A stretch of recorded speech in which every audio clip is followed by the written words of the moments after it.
Hello, welcome to the last part of our literature lesson,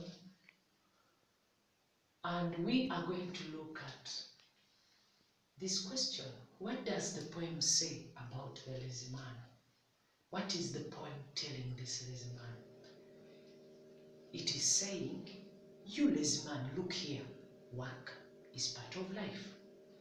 The moment you head to work, you'll always have problems, you'll always have troubles.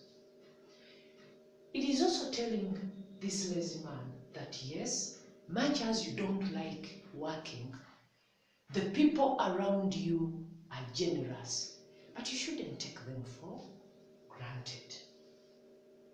On top of that, it is saying that community despises lazy people. They are considered unwanted. It is also telling us that no one loves getting married to a lazy man, and many times parents love entrusting their children to rich men. Why is this poem interesting? The language is simple. When you read it, you understand it. And when you look at the theme they are talking about, theme of laziness, it is part of us. It is around us. It is in our communities. And they have used very simple English. On top of that, it is interesting because of the irony that they have used. Why? A hard-working community. A hard-working community embraces a lazy man when the lazy man is given food to eat. A hard-working community of farmers, water carriers, spinners, weavers, and blacksmiths. It's ironical that they work so hard, but they can give him food. It is also interesting because of the descriptions that are given. You actually see this lazy man in the morning, the sound of the cock, and you see him complaining. He doesn't want to get out of his bed. That description is vivid.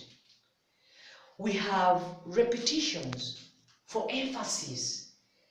The spinners are spinning. The farmer has reached the farm.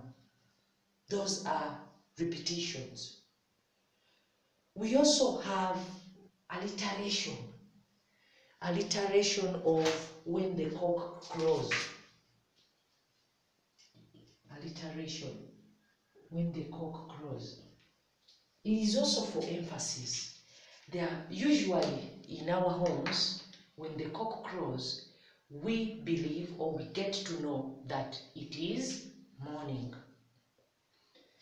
There are lessons in this poem. Those lessons are supposed to help us become better people. They are supposed to help us not behave like the lazy man, but learn something out of the poem and become better people. For example, one of the lessons is the early bird catches the worm. The moment you come late, those who have come early, the bird that gets there first will eat the worm. So it means you'll have to spend the day without eating anything. Another lesson we pick from here is make hay before it shines. Make hay before it shines. That is why we have all these people, the farmer, the water carrier, the spinner, the weaver, and the blacksmith, waking up very early to organize before it is too hot. We also have, you reap what you sow. Now look at this lazy man. He has no food. And the end result is hunger, because he has not worked, he has not done any work like any of these people, and at the end of the day, he ends up not having anything to eat. And finally, we have hunger knows no bounds. You see, this lazy man, when he is hungry, he cannot stay in the bed. He has to get out of that bed and look for food somewhere. Despite the fact that in the morning he will complain, but when hunger comes in, he gets out of that bed and he looks for food. So, thank you very much for listening to me. I am going to write down an assignment for you. Try to answer those questions basing on what you have learned today. We are going to look at what is the poem about. We are going to look at the feelings. All these things, we have them in our notebooks. We learned what feelings are.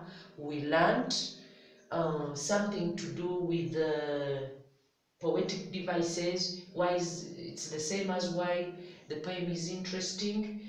We've learned lessons, and we have also learned, depending on the poem they have given you, what the poem says about it. So thank you very much. You're going to get an assignment and try your level best to sit down and write down something.